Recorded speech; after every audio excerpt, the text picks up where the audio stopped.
vanal nga ka changte hi puwai manale pithanza mi te fa paruk jing upaberni in kumsang zgwa somnga paruk July ni somne pakhat khan Aizawl Civil Hospital alo pianga nopang fel tak le nu le pa thu oi tak mi ni in alo seiliana pathian le ko chan bel tatin athi ni thleng hiana oma unaw jing upaber ani awangin jirna lama po bahlana tam tak ane chinani wanei thlak takin Piwa Zirlain Graceland Adventist School Saitwala Khan Thoktura somna muhla umaya chu somna chu changin kumsang zgwa somsare pakwa changkhan mission na hi athokchana mi hmuna tholai hian anupui ring kiminen hian kumsang zgwa somra February ni som pathuma ke fang SDA biak ina in fanau dom tak tak pathum anne ani nupui fanau te ane nu in college tekal chale in private in azir chunzom le a athil tum hi atum em awangin tlang lo tak chungin akal thlak ani hnu hian BA chu zo ve shama nitum ru tak mai atum to chu hlotlin ngei tum mi ani zirti tu mai ni lovin ke shara te om chhovin kumsang hasgwa somkwa January khan Helen Lowry School 7 day tlanga transfer ni a na athiam awangin ka sang chhozel in accountant ate treasurer te om chhovin Helen Lowry College business manager ni in uga sang ni som paryata pension ani kumsang zwa songkwa pali July ni khan Hyderabad Mahavir Hospital akal hi thlakani a akal hi thlakani nu hian pathian mal som nazara na te tluang taka thokle in kal thlak nuwa po kumsom ni panga zet pathian in nunate po se sakin in le lo thatak te adin saka ana thona te an pensiona hadam ve dewin hlim takin kaushan le pathian ta na sazoka thok ve tura ain buat sailain kumsang ni som pakwa march ni som thum pakhat khan scooty a accident in athwa ka thi tlingin Dr. Tan Zaichi ani lawanti a theng tok tokin damdoin hun sang sanga te kalin anin enkola Dr. Tale nurse te pon thei tok choin an enkola ma se anat na hi lo ril em awangin anat na twar zo lovin kumsang ni som pakwa oga se som ni pani jingda thum lem lit som ni panga khan iswa local len khak turin alo mu hil ta ani voina thi champha voi khatna lo thlen hian ama an ngai azwal ema ama sha rengna na hunan buat sai lo man pui tur hian mun sang sang chung khat leina chenrol tha zong zong te han som cheu ani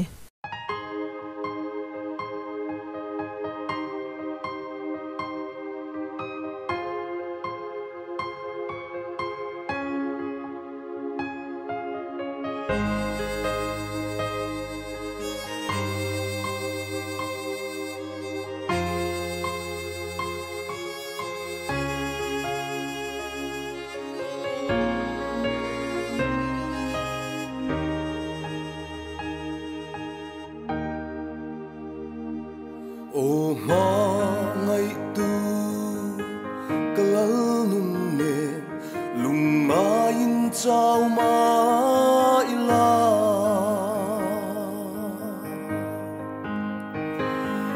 iku cha king min shuai zela min kal san su ang che lal pa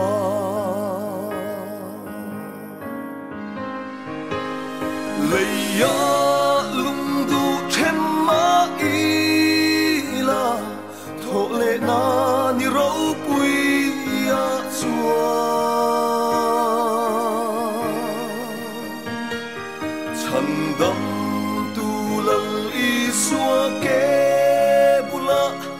lim le lo min kan len don si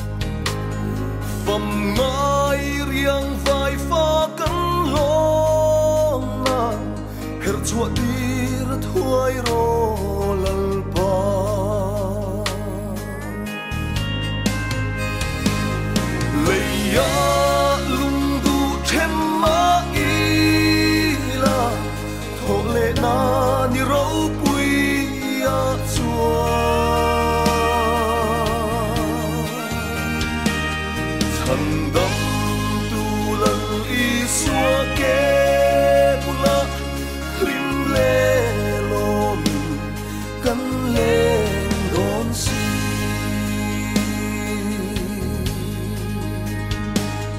thong le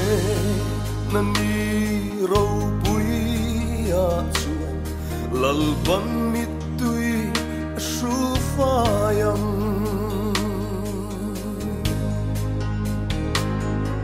su tin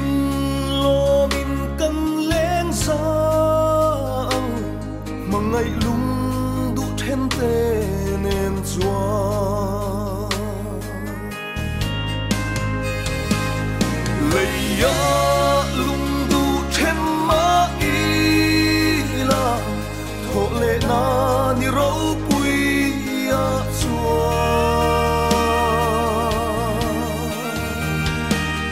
chan dam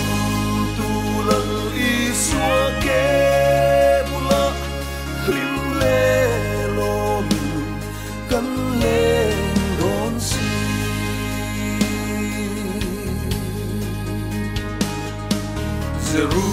Jerusalem thar noa ma chua lei ring un kan nai to lo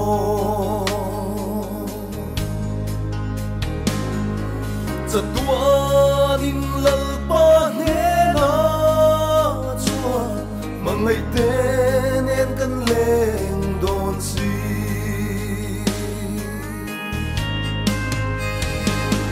leia lung du then ma ila tho le na ni ro pui a chuan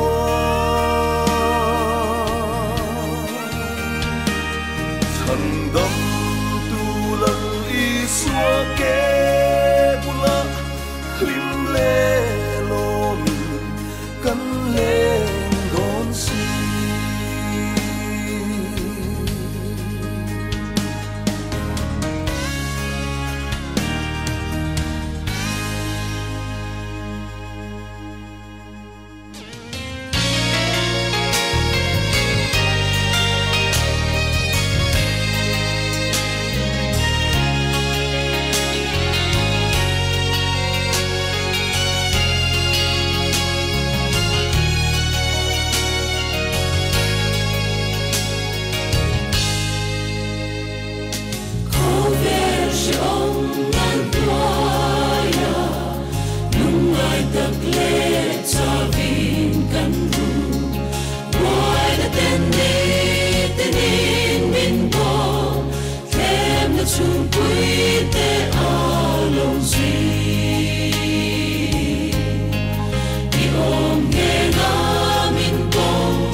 su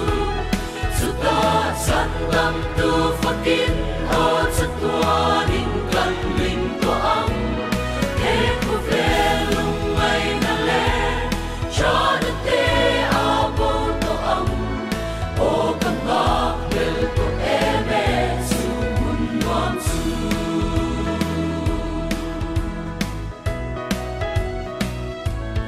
nat na ten min sim boya thi na ten tha an sa chi kan ma mai lung du ten ne o in chen a chu le si chi su ting on nem tu ngai lung ngai ka fan roye ha sol na kim ka pulo ko ve la ya o ka lai sa tuan mun tu lung tu chen lao na mun su su ta san dam tu fakin o sa tuan in kan ling to ang he ku ve lung mai na le cha na te a bo to ang o ka ma bel to eme su mun wam su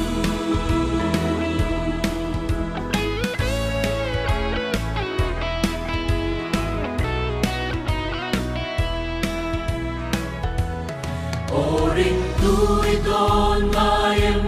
sing nun pia cha tuan ram su Krista min kan na sara lim min kan la leng ve anga lei she om ma in chen na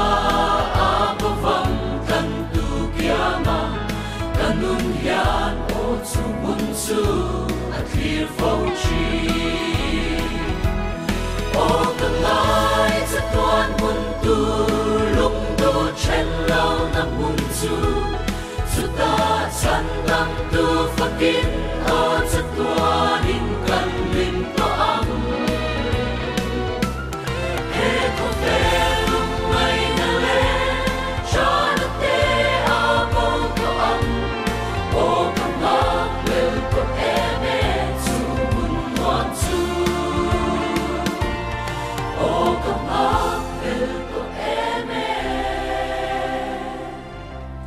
sa tuan mun su